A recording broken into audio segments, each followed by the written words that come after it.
Demikian tuan-tuan dirahmati oleh Allah, nama-nama yang kita sebutkan tadi, Khadijah, Aisyah, Hafsah, Juwairiyah, Zainab, Ummu Kalsum, Ruqayyah, Fatimah, ini semua nama-nama isteri-isteri dan anak-anak perempuannya Rasulullah SAW. Jadi kita tidak boleh untuk Allahumma salli ala Muhammad melupakan nama-nama ini. Nama-nama ni boleh dikatakan zaman sekarang ni orang dah tinggalkan dah. Nama-nama ni orang dah tinggalkan. Khususnya generasi-generasi sekarang ni lah. Bila berkahwin, dapat anak, anak lelaki, anak perempuan, dia nak nama yang best-best. Dia nak nama-nama yang pelik. Nama-nama yang special yang orang tak pernah dengar. Letaklah Firaun ke, orang tak pernah dengar pun nama Firaun kan, boleh letak Firaun. Jadi cara meletakkan nama kepada anak ni bukan tengok nama mana yang paling best, mana nama yang special dan orang tak pernah dengar. Bukan itu kaedah meletakkan nama, tuan-tuan puan-puan rahimakumullah. Ini khususnya kepada generasi-generasi muda zaman kita sekarang. Supaya apa? Jangan dilupakan nama-nama ini. Ini semua nama-nama ahli syurga yang confirm masuk syurga ni. Khadijah, Aisyah, Fatimah, Ummu Kulzum, Zainab, Ruqayyah. Tapi kalau zaman sekarang kalau kita sebut nama, alamak ustaz, old school lah nama ni. Tak ada nama baru-baru ke? Khadijah, Allah, itu macam nama nenek saya je. Tak ada nama baru-baru ke yang best-best? Jangan tuan-tuan. Kita bukan nak letakkan nama tu supaya anak tu jadi best untuk disebut. Cuba bayangkan kita letakkan anak tu nama Khadijah. Apa perasaan kita ketika meletakkan nama anak tu Khadijah? Tidak lain tidak bukan adalah kerana kita mengambil barakah daripada nama Khadijah tadi. Ummul Mukminin. Wanita pertama yang akan masuk syurga. Jadi kita meletakkan satu harapan dengan panggil Khadijah, Khadijah, Khadijah. Mudah-mudahan dia dapat juga bahagian daripada keberkatan yang ada kepada Siti Khadijah, dan setiap kali kita panggil pun dalam hati kita ada satu perasaan, anak aku ni biarlah nanti bersama dengan Siti Khadijah nanti di hari akhirat. Jadi bukanlah bermaksud mesti menamakan nama anak tadi dengan nama-nama ini. Tapi maksudnya di sini, jangan cari populariti dalam meletakkan nama-nama anak. Jangan cari nama anak tu biar tak ada siapa-siapa letak. Kalau boleh dia nakkan di Malaysia ni anak dia seorang je nama macam tu. Itu saya kata tadi, kalau nak anak dia seorang nama macam tu, letaklah Firaun. Confirm tak ada orang letak nama anak dia Firaun. Kamu letaklah nama anak Firaun, tak ada orang letak.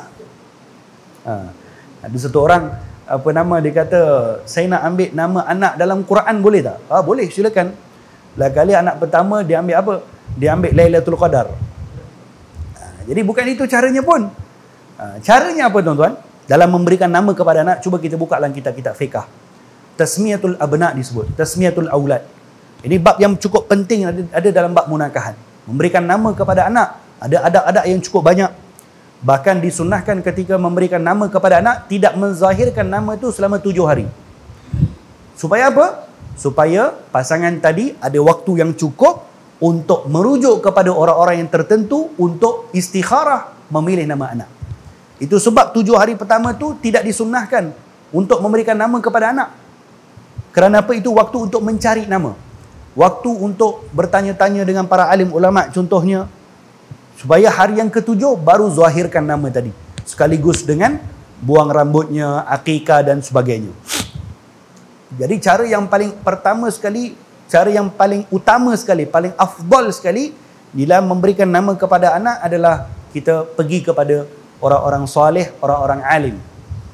Orang-orang alim yang saya maksudkan di sini, orang-orang alim yang sudah berusia, yang terkenal dengan kesolehan mereka. Pergi kepada mereka yang kita kira-kira ini orang yang siqah, ahli ibadat, yang kira-kira kalau dia berdoa, doanya mustajab. Pergi kepada mereka. Bagi tahu ni saya baru dapat anak. Kalau boleh Tuan Guru Syekh bagikan nama untuk anak saya. Itu cara paling afdal. Atau yang bawah sikit daripada cara tu, kita memilih nama-nama yang baik dalam 2-3 nama, kemudian beritahu kepada Syekh tadi. Beritahu kepada orang alim yang kita jumpa, ni saya ada pilihkan 3 nama ni Tuan Syekh. Kira-kira daripada 3 nama ni, mana satu nama yang paling Syekh rasa bagus untuk diletakkan. Itu pun cara yang bagus juga. Kemudian dia minta doakan kepada nama tersebut. Ini cara yang paling bagus. Supaya apa? Supaya anak tadi diletakkan nama, langsung didoakan nama tadi oleh orang-orang soleh. Dan demikian cara para sahabat. Ketika mereka mendapat anak, mereka bukan tak tahu nama-nama yang baik. Mereka akan pergi berjumpa Rasulullah SAW. Mereka akan minta Nabi menamakan. Mereka akan minta Nabi mentahnikan dan sebagainya. Ataupun kalau tak dapat ikut cara seperti itu, maka darjat yang bawah sikit daripada itu adalah memilihlah daripada nama-nama yang baik, daripada nama-nama yang disebutkan, yang terkenal dengan maksud-maksud yang bagus, yang kira-kira kalau kita panggil membawa kepada maksud yang bagus. Jangan sampai kita panggil tu tak ada maksud. Kita panggil nama tapi tak ada maksud. Tiba-tiba tengok maksudnya kipas. Buat apa bagi nama kipas? Jadi bagi nama tu biar ada maksud yang bagus, yang dikaji, ditanya dengan orang, kemudian nampak nama tu bagus, nama-nama orang-orang soleh, nama-nama orang yang terkenal dalam Quran ataupun dalam ulama-ulama orang solehin atau sebagainya, tak ada masalah. Jadi supaya bila kita panggil nama tadi, jangan ingat, nama tadi itu bukan hanya di dalam surat beranak saja. Nama tu digunakan di dalam surat beranak, sampai mati nanti masuk kubur pun akan panggil nama tu juga. Bangkit di hari akhirat nanti pun akan panggil nama tu juga. Jadi cuba bayangkan kalau kita bagi main hentamnya nama apa-apa, sampai ke hari akhirat nanti pun akan dipanggil dengan nama tu. Ini tak patut. Dan kalau satu orang diberikan nama yang tidak baik maksudnya, satu orang diberikan nama yang tidak bagus maksudnya oleh mak bapak dia, sunnah kepada dia untuk tukar nama tersebut. Sunnah kepada dia untuk tukar nama tersebut. Dan kalau dia ada halangan untuk tukar nama tersebut dalam proses yang rasmi, maka sekurang-kurangnya ditukar nama tersebut dalam panggilan. Tak kisahlah dalam IC nama lain, entah merapu apa nama dia tak tahu, tapi orang ramai disuruh panggil dengan nama sekian dengan maksud yang bagus. Ini banyak ulama-ulama kita yang amalkan perkara-perkara macam ni. Banyak sahabat-sahabat saya dulu, orang Melayu kita kan nama pelik-pelik kan. Jadi pergi belajar ke Mesir, pergi belajar ke Yaman. Jadi orang-orang Arab ni nama dia satu perkataan je. Mereka tak ada nama Ahmad ke, Khalid ke, Osman ke, Omar ke, macam tu je. Yang nama 4-5 perkataan ni orang kita je. Dia orang Arab, dia tak suka nama banyak-banyak ni. Jadi nama banyak-banyak kalau bawa masuk bagus pun okey lagi.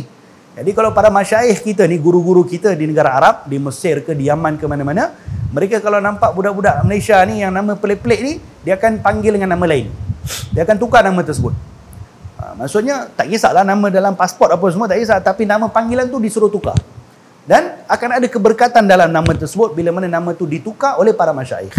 Ini sebab apa? Sebab dulunya tak didoakan nama tersebut jadi macam tu.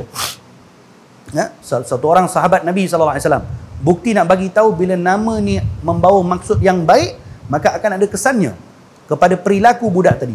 Satu orang sahabat Nabi yang bernama Hazan. Pada zaman jahiliah namanya Hazan. Hazan ini maksudnya kesedihan. Jadi lepas masuk Islam, namanya dikekalkan macam tu. Maka dia datang kepada Nabi. Nabi kata, bermula hari ini nama engkau Sahal. Jangan panggil lagi Hazan.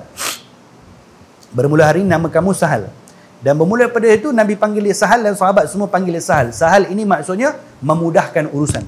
Dan subhanallah, dengan Nabi sebutkan nama dia sebagai Sahal tadi, dia menjadi orang yang memudahkan urusan yang paling besar dalam agama Islam. Antaranya, dia menjadi orang yang pemudah cara di antara orang Islam dan orang-orang kafir Mekah dalam perjanjian Hudaibiyah. Tengok, berkat daripada nama yang diletakkan oleh baginda Rasulullah. Jadi, demikian kita nakkan. Bila mana nama anak-anak kecil kita yang diletakkan oleh para masyayikh didoakan dengan harapan, mereka akan dapat maksud daripada nama tersebut.